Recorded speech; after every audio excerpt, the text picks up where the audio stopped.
دیگه غر نزن بابت هیچ چیز هیچ وقت. زندگیت از این رو به اون میشه، به والله زندگیت از این رو به اون میشه.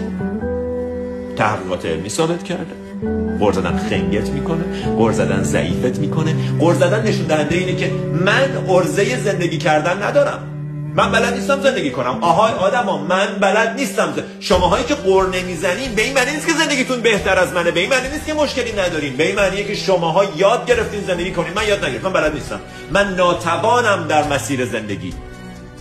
نه مشکلمو میتونم حل کنم و نه انقدر آگاهم که در موردش سکوت کنم و بپذیرمش.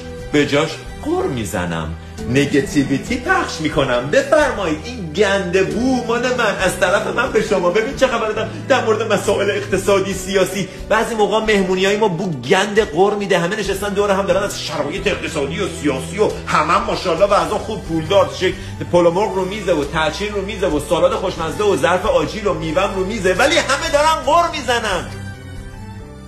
غر چی میزنی؟ خندت کو، رقصت کو، آوازت کو، دست دادنت کو، قدردانیت کو، لبخندت کو.